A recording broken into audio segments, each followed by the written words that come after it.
Ada, mungkin gue cukup terlambat ini mmm, untuk gue nge-review lagu ini ya, lagu yang dari sebenarnya Keisha, Lefronka. Keisha Lefronka yang judulnya adalah Tak Pantas Terluka. Jadi si Keisha Lefronka ini mengawali karirnya itu di Indonesian Idol musim 2019-2020 ya. Ini si Keisha Lefronka ini dia bukan viral, tapi pernah disorot bagaimana kualitas suaranya yang pada saat lagu lagu pertamanya itu Tak Ingin Usai rilis. Ya, ya karena dengan masalah ada teknik yang mungkin belum dikuasainya atau ada teknik yang ketika overtune-nya itu, nada tingginya itu dia nggak sampai. Tapi baru-baru ini ada postingan dia nunjukin kematangannya dengan mengimprove ya. Tapi di lagu Tak Pantas Terluka ini gue bilang ini lebih menunjukkan jati dirinya seorang Keisha Lefronka. Dan meskipun memang lagu ini lebih trending di YouTube itu ketika dinyanyikan ulang bersama Mario Claw. Kalau kalian jeli melihat, liriknya itu ya, kalau kalian jeli itu sebenarnya lirik yang dinyanyikan dalam lagu Tak Pantas Terluka itu sebetulnya adalah sebuah ungkapan yang biasa diucapin cowok ke cewek gitu ya. Tapi ini uniknya dinyanyikan oleh seorang cewek dengan lirik cowok. Jadi gini ya, sebuah karya apalagi dalam hal ini musik itu kan sebuah ungkapan, ya, sebuah ungkapan yang diberikan untuk suatu perasaan atau suatu pikiran. Itu jadilah sebuah nyanyian diiringi dengan sebuah musik jadi sebuah lagu. Nah, kalau misalkan kita bandingin dari liriknya, ini, kayak misalkan lirik yang "Harusnya kau memilihku, bukan dia yang selalu membuatmu bersedih," gitu kan ya. Artinya kan, ya memang nggak semua, tapi lebih kemungkinan mana sih bersedih itu, eee, cewek sama cewek nangisin cowok atau cowok yang nangisin cewek? Yang lebih condongnya adalah cewek nangisin cowok, meskipun ya banyak juga cowok yang nangisin cewek ya. Ya di sini zaman ini nggak perlu lagi ada gengsi-gengsian cowok yang nangisin cewek, karena sebetulnya tidak selamanya yang nangis itu berarti cengeng, tapi setiap manusia itu diberikan naluri untuk dia bersedih, siapapun itu ya. Jadi bukan berarti lagi nggak berlaku lagi sekarang paradigma atau pemikiran kalau cowok nangis itu berarti cengeng. Kalau cowok nangis itu cengeng berarti para sahabat Rasul juga pada cengeng, tapi kan enggak gitu kan ya. Nangisnya karena apa dulu? Kalaupun iya karena cewek, berarti seberapa pentingnya cewek itu hadir dalam kehidupannya, oke? Nah, ini kan liriknya itu adalah berarti kan, liriknya itu lirik cowok banget. Jadi kan gini, disesuaikan dengan siapa penyanyinya, ya. Penyanyi cewek berarti dengan ungkapan yang biasa diungkapin cewek, penyanyi cowok biasa diungkapin sama cowok. Tapi ini uniknya adalah, eee, ungkapan cowok dinyanyikan oleh cewek, oke. Nah, makanya kenapa bisa lebih trending ketika bersama dengan Mario Giclau. Salah satu faktornya menurut gua pribadi adalah karena Mario Giclau-nya itu membawakan nuansa cowoknya. Nuansa cowoknya itu dibawakan, maka lengkaplah sudah dinamika atau, alur cerita dari lagu tersebut, gitu ya. Jadi bukan berarti yang sama Keisha Lefronka itu jelek, tetapi kalau dengan Keisha Lefronka itu berarti seolah-olah mewakili para cowok gitu kan, untuk mengungkapkan ke ceweknya, apalagi diungkapin oleh cewek. Tapi ini kalau dengan cowoknya seorang Mario Giclau, berarti dia mewakili para cowok, tetapi juga kemungkinan juga cewek juga bisa berbuat demikian, kayak gitu. Ya jangan jangan diremehin ketika membawakan sebuah lagu ya. Ketika sebuah lagu dinyanyikan oleh seorang cowok dan seorang cewek, artinya di situ ada hal yang diwakili oleh kedua orang tersebut gitu. Seperti misalkan Raja Dangdut Rhoma Irama kenapa selalu berduet dengan wanita atau dengan cewek, karena ingin membawakan, suatu lagu dari dua sisi yang berbeda, ya.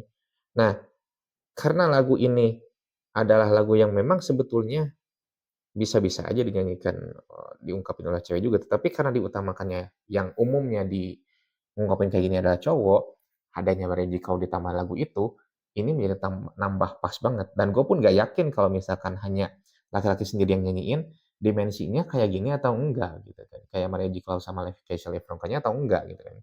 Dan ini juga menunjukkan bahwa namanya sebuah karya itu dinikmati berdasarkan dengan siapa pertama kali kita ngedengerinnya gitu ya, kayak gitu.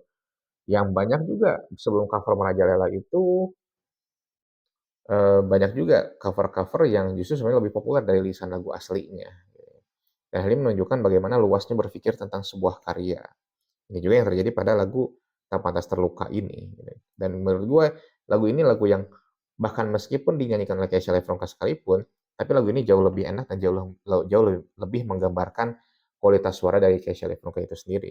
Kualitasnya luar biasa bagus, kualitasnya khas banget, tetapi di lagu ini lebih kena gitu suara Kesha-nya dan ditambah Mario Cloud-nya di channel YouTube-nya, udah lengkap deh itu lagu gitu. Dimensi yang bisa dikeluarin dan emosi yang disampaikan ke penontonnya itu atau ke pendengarnya itu dapat banget gitu kalau menurut gue. Ditambah lagi aransemen yang memang semi-semi akustik itu pas banget. Karena lagu ini lagu yang mellow banget ya. Jadi memang sangat pantas dinyanyikan oleh dengan nuansa akustik dari Mario G. Clow-nya itu. Kayak gitu. Ya mungkin gue emang cukup terlambat karena lagu ini rilis tahun yang lalu tapi nggak kenapa. Karena bisa aja sebuah lagu itu ketika dirilis dia nggak begitu jadi sorotan, justru menjadi sorotannya itu berapa tahun kemudian, ya. Seperti misalkan, mmm, se lagu yang musim lagi itu kayak misalkan Memori Berkasih dari Malaysia ya, itu lagu tahun berapa, populernya malah sekarang-sekarang. Atau lagu Buih Jadi Permadani atau yang di Malaysianya itu Mengintai Dari Kamar dari Eksis, itu lagu rilisan tahun berapa, populernya zaman sekarang juga gitu kan ya. Jadi, kadang sebuah karya atau sebuah musik itu nggak ada waktunya atau ditunggu aja waktunya kapan gitu kan. Nah, gini juga meskipun gue mungkin terlambat untuk, me-reviewnya karena ini rilisan setahun lalu, buat gue sih nggak masalah juga. Ya artinya yang belum denger ini bisa dengerin langsung, bisa bisa gue ulas bagaimana isi dari lagunya itu, kayak gitu ya. Dan gue bilang lagu ini lagu yang luar biasa, lagu yang bisa, membawa emosi penontonnya itu, eee, ke arah, "Oh iya oh iya ya, bener juga ya lagu ini," gitu kan ya. Dan di liriknya itu kan lirik yang,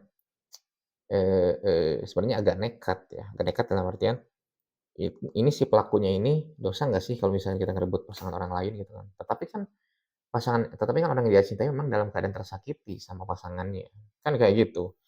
Ya dosa nggak sih? Gitu kan diisi pertanyaan. Artinya kan itu ada, batinnya juga di situ gitu kan dalam dirinya dia gitu kan. Yang artinya menambah penegasan bahwa ini sebenarnya orang ini orang baik, dia ingin membahagiakan orang yang dicintainya, dan dia berharap bisa bersama orang yang dicintainya karena dia nggak tega melihat orang yang dicintainya itu justru disakitin sama pasangannya. Jadi kan ya ada lah nilai-nilai positifnya di situ ya. Dan ini pasti banyak terjadi dalam sebuah percintaan, dalam sebuah hubungan asmara, karena ya apalagi mungkin sekarang ya dinamikanya itu yang, mungkin semakin ruwet ya, apalagi dengan banyak banget di zaman sekarang itu, perang pemikirannya gitu ya. Karena pola pikir itu kan memang berapa ratus tahun sekali itu bisa berubah ya, kayak gitu.